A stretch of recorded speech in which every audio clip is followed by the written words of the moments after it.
Hi, my name is Alex Buriak, and I'm the Senior Vice President here at Jet Lending. Today's educational video is going to go over profit margins and how do you calculate them with all the expenses that are going to happen during your investment, especially when you're trying to flip. So the reason why we do this is we close so quickly that we want you to have a good idea about what you're projecting for your business plan. Depending on what you're trying to do, certain profit margins may be acceptable for one deal, but not for another deal. This is all done prior to you even ordering appraisal. We want to make sure that you're getting into deals that make sense for what you're trying to do to increase your volume. So one of the things I'm going to do is I'm going to pull up a calculator so you guys can start seeing what you need to do and what we do for you here at Jet Lending. This is what one of our deal analyzers and what it looks like. So what we do is we help you calculate an estimate on margins. Now, this is not exact. This is, you basically, something to help evaluate. You still have to do your own due diligence and use, accurate numbers and know that numbers can change, but it's a good reference tool to see, do your profits align for how you're investing? So let's take an actual deal. One of our borrowers bought a property in Galveston, and the total loan, which was 70% of the after repaired value, was $147. So you have to pay that back right away when you close the loan. Let's say that this person was in the loan for 6 months. This was a smaller house, so let's say the utilities they needed was about $100 a month.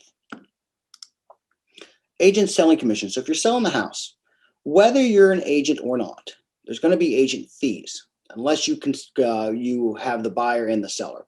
My personal opinion is if you're an agent selling your own properties, that's a separate business. So that's still money out, but to another business. So I always say at least use 3%. Let's say you used an agent that you hired and another agent brought the buyer, so that'd be 6%. They paid every month $1,477.67 for their interest payments to Jet Lending during the rehab. They were out of pocket $12,203. So you got to pay yourself back. If you're out of pocket at closing for your net profits, you have to pay yourself back everything that you put into it. That's why even the monthly payments, if you're in it for 6 months, you have to pay that money back to yourself to get your net profits. HOA, there wasn't an HOA in this area, but if you did, you'd put, you'd calculate those numbers. Seller's contribution. It is reasonable in this, even in this market, maybe not so much, but in normal markets, a 3% seller's contribution is pretty reasonable. So let's say we calculate that. Let's say it's 3%. And this property's after repaired value was, I believe, $210,000.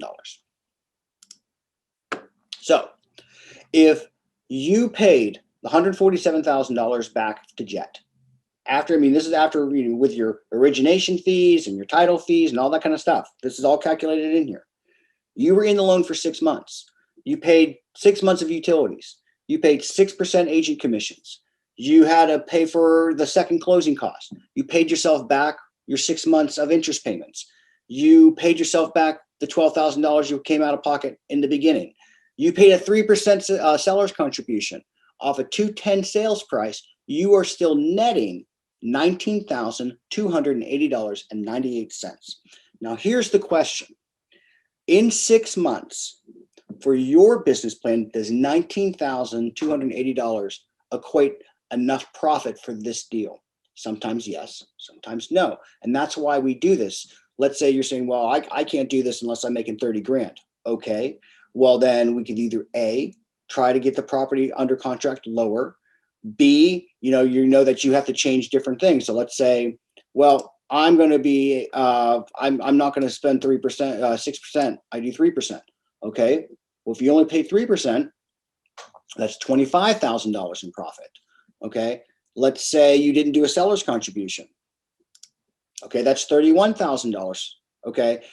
But let's say you're in this loan for 9 months, back down to $27,000 because you always have to pay yourself back. So I want you to start thinking this way in all in numbers. Sometimes it gets hard when you're evaluating deals when you're not thinking globally within the entire deal of the acquisition, the holding costs, the utilities, HOAs, anything like that. I mean, this is not all encompassing. Think about, like, let's say there's a pool and you need to maintenance it, or that kind of stuff, or lawn maintenance and things like that. Those are small costs, but think globally through your deal to see what are you really projecting in your profits, and does this make sense? We close so quickly. I mean, we're within 3 days from clear to closing title and appraisal report in. So we have no time to waste, because that's, title usually takes about 5 days to clear all the clouds and stuff like that if there's nothing really wrong. So you're in this for like 7 days. We don't have a lot of time to make mistakes. So that's why you get with people like Jet Lending, so we can really go through everything to make sure you're protected and how you're trying to increase your business and increase your financial independence. That's it. So I hope that this was helpful. If you have any other questions or you'd like to go over something like this for your business plan, give us a call. You can text us. You can go on our website and use our chat function. You can even email us, and have all the comforts of doing all your real estate investment loans and draws online. Have a great day.